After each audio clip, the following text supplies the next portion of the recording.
time I've done an actual gallery talk. Usually when I participate in a show or I have my own show, I'm there to answer questions. So this is a little bit different for me, but I have gotten up in front of a classroom many, many times before, so it feels a little like that too. So let me just say that I don't remember ever not being an artist as far as having the feeling of making things. When I was growing up in Nebraska, which ties into this show quite a bit, my family were one generation off the farm, most of them. And so weather and what the weather does, especially tornadoes, was a strong imprint on me as a kid. And the other thing that was a strong imprint was the fact that nobody in my family had any idea of the value of art or had any interaction with art.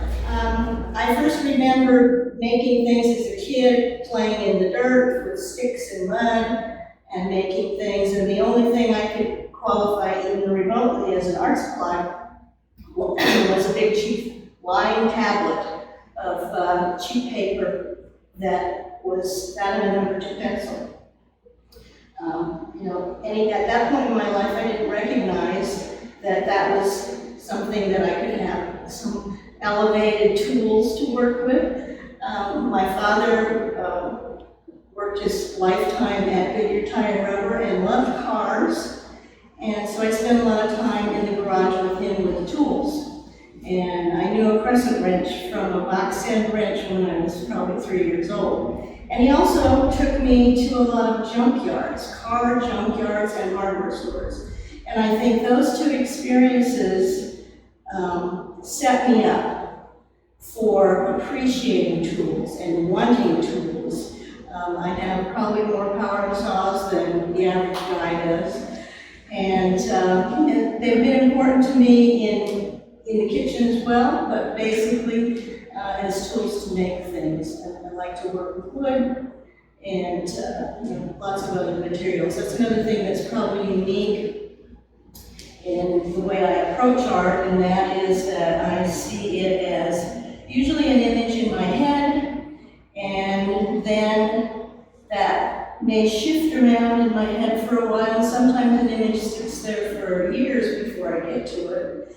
But while I'm considering that image in my head, it will tell me whether it's going to be a drawing, a painting, a sculpture, what material it's going to be made out of, which I think is not generally the way other artists work. Abby's wonderful to take on an artist like me because what I do is usually unexpected.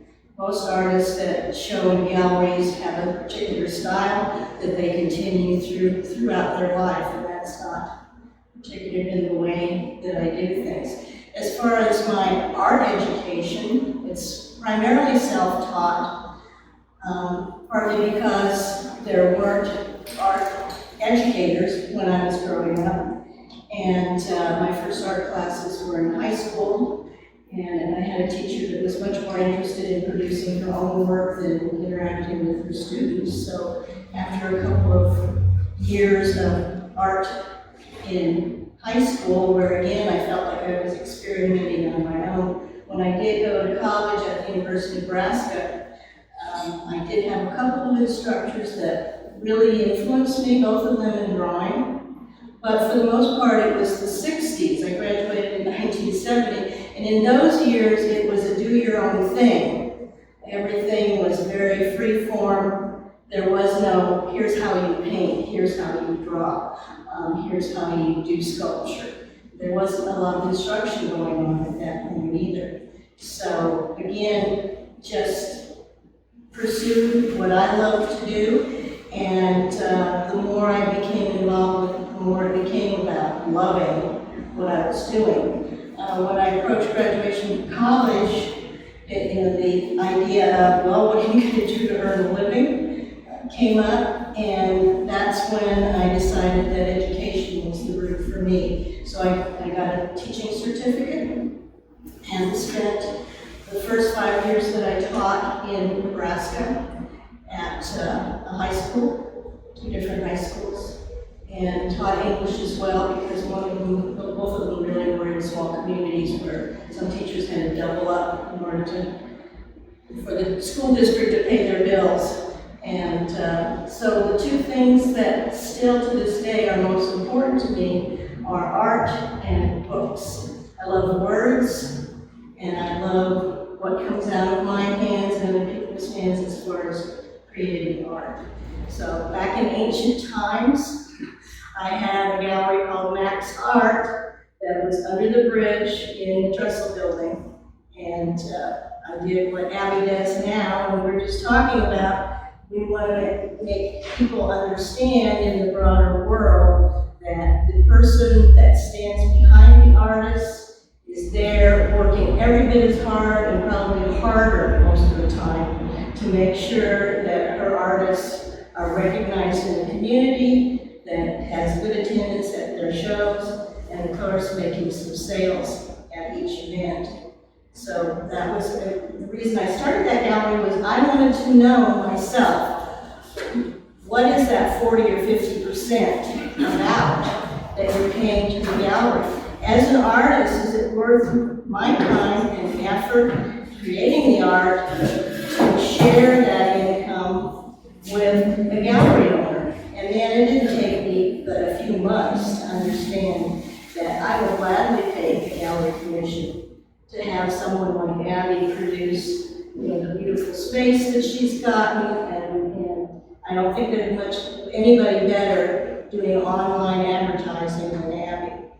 She makes connections with the community, and in that way enhances the art for everybody within the community, not only her own gallery, but other galleries as well. So I had that gallery for about 3.5 years. And then, due to a circumstance called divorce, I changed track again and went back to teaching. I spent the first 10 years of that stretch in Colorado at Sierra High School, which I loved.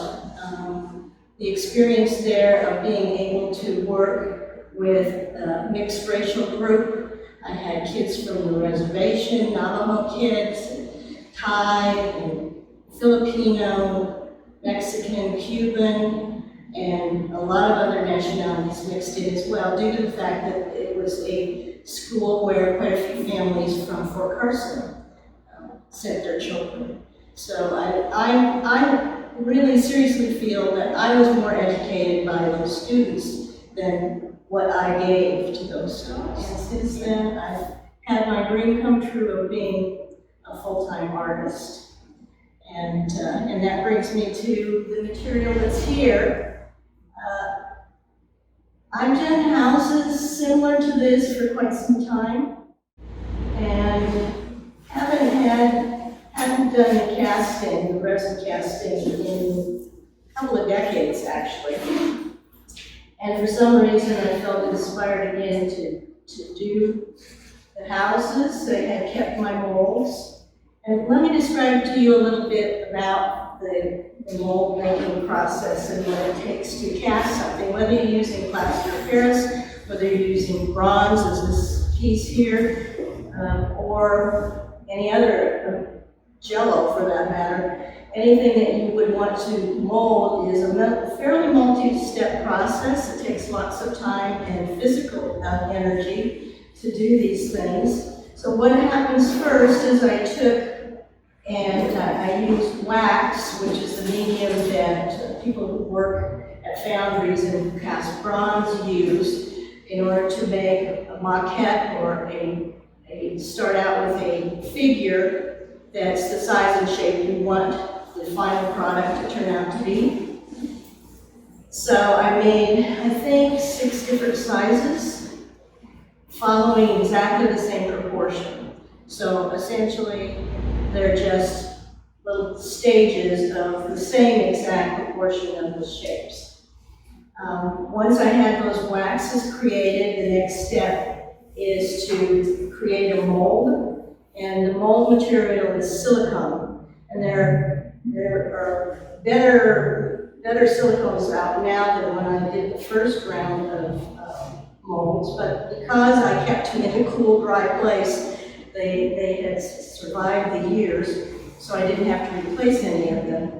And once you have that mold taken, you mix up the correct proportion of these ingredients, and then you kind of just smear it over the surface and build it up to probably, I'd say, 1/4 inch thickness, maybe a little more in some places, depending on what the shapes of the things that you're creating. These were, I could use a one-piece mold on these because you could easily pull them out.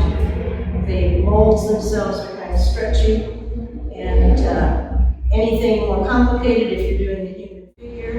So if you see, I know there's it's a Maria Batista who does bronzes that's shown pretty regularly here. She does very elaborate human figures, and those would require multiple molds that then fit together to create the form. And I worked for one summer in a bronze studio, and got to see the whole foundry process and everything, and this piece is a result of that time. I would gladly pay anybody to cast a bronze for me rather than go through that nasty, dirty process of creating bronze sculpture. The theme of the show, safe houses. I don't know where I made the connection between these forms and the tornadoes exactly. It came about the same time, I think. And I find that I don't necessarily look for ideas so much as they just come to me. And oftentimes I'll get an image in my head of something that I want to do, and like I said a little bit ago, it might float around in there for a long time before I get around to actually producing something, especially when I was working full time. But it goes back again to my childhood in Nebraska, where I stayed in the summers at my grandparents' farm, at least a couple of weeks every summer from a fairly young age, probably, let's say 5 or 6. And I was pretty much left to just have the run of the place. I could go out in the pastures on my own, and fields or wherever. And as long as I was there for breakfast, lunch, and dinner, it seemed to be that I was pretty much left to my own devices. And at that point in my life, Nebraska, if you've ever been to Nebraska, it's like this. In western Nebraska, there are hills, but in eastern Nebraska, it's around Lincoln, where I grew up, and Beatrice, where my grandparents' farm was, it was very flat. So you could see for miles and miles, and it was not uncommon to see tornadoes on the horizon in the summer months. And all the time that I was on the farm, I only saw them at quite a distance, but my grandfather was particularly anxious about tornadoes. So if he saw one, and we would go down in the root cellar, which was just literally a hole in the ground dug out with dirt walls, dirt floor, and some shelving in there for my grandmother to keep her canned goods that she canned, and potatoes and carrots and any other produce from the garden that they were wintering.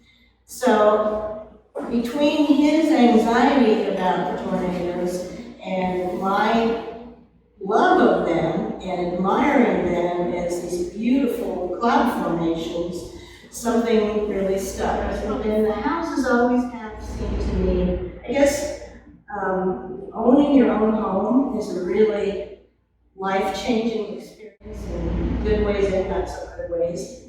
Always fixing something.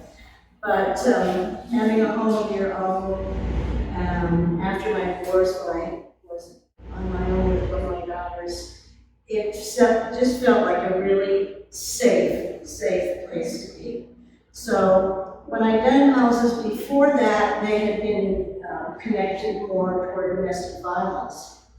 And this time, they're much more connected with the idea of being not a safe house in the sense where we're going to go to be protected, but safe in a more broad sense where everyone can enjoy that place where you own, whether you own it or not, even if it's only one room where you go and that's your retreat, that's your escape from all the problems that you might face when you're out in the broader world.